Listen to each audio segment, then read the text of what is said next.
Hello everyone. Alright, so today my husband and I, and actually our girls came out and helped us too, which was really nice. We put up a fence on the backside of the barn so the horses cannot go down into the woods.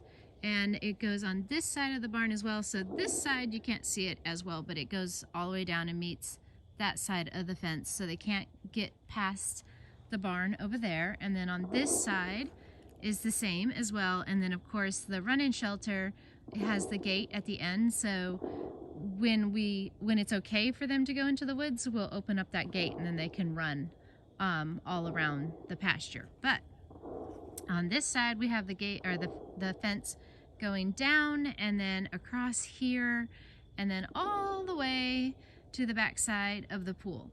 And the reason why we had to do that, the sunset is really pretty, is because Fabio, my Palomino, he colicked the other day. It was a pretty serious colic. Fortunately, we did not have to trailer him to a veterinarian. We were able to treat him at home, and we did a lot of walking with him and making sure that, you know, he wasn't eating or anything. Didn't give him extra food or anything, and just was able to keep walking him and watching him. And about day 2 of his colic, he started going, he went to the bathroom on the first day, but not very much, and it was diarrhea. And then by the second day, he started going to the bathroom much more, and then he actually wanted to start eating again, and he started acting normal, and he started acting like his normal self by the end of day 2. So we had the trailer hooked to the truck and ready to go just in case we had to hurry up and take him.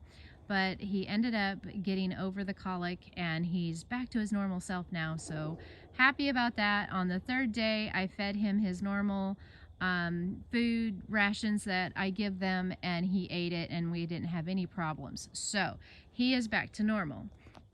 But whenever he colicked, I was looking up, you know, what could cause a horse to colic, because I hadn't changed anything in the diet, and they were saying that during this time of the year you have to watch out for acorns, because acorns are actually toxic to horses and it can cause them to colic.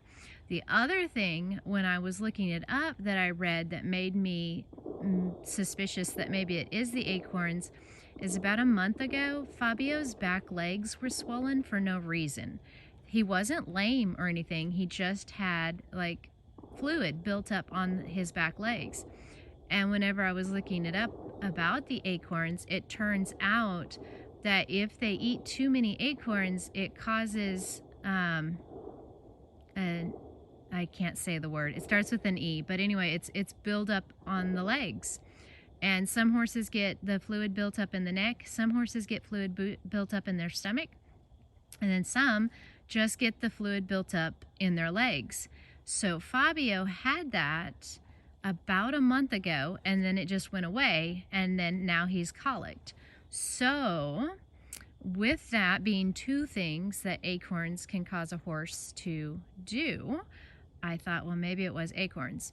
Not positive, but we've set up the fence line so the horses can't get into the woods right now, and they're not going to be able to get the acorns. The only tree that is going to put acorns in here is this oak tree that's in front of the barn, but I can rake that up and make sure that I get all the acorns out of that area, so I'm not too worried about that tree. But to show you how many oak trees I have in the back field, and they probably have about 3 acres of woods in the pasture that we have for them. And all of the trees that you're seeing back here, unless they have color on them, like that yellow tree right there, and the cedar trees and the pine trees, but if there's not color on there, on the tree that you're seeing right now, those are oak trees. And that's how many there is. There are so many oak trees. So I decided that we'll just go ahead and throw a fence up for now and see if that changes anything as far as in the health of the horses. So I'm just gonna watch and see if there's any changes in their health and their behavior to see if it's the acorns. When I did search on Google, which there's, you know, for everything that you find that tells you don't do this, there's going to be something that says that it's not a problem and it's not an issue and they've never had an issue and their horses are in the woods with, you know, whatever, acorns all the time and they've never been bothered. So I just have to base it based on what's best for me and my family and my horses, and this is what we're going to try. It'll definitely let us know if that's what it is. And from what I did look up, it said that normally you just have to keep them off the woods from the end of August when the acorns start to fall out of the trees until about the end of November, depending on how many frost you have, or to the beginning of January. So right when winter starts to hit, I'd be able to let them back out and they could go in the woods, and by that time the acorns would already be going down into the ground. So the tannin acid that's in the acorn that is causing the problem in the horses would be very, very low in the acorn. There'd probably still be some in the acorn, but it would be low because the acorn now has begun its sprouting process. So the tannin acid would be going down into the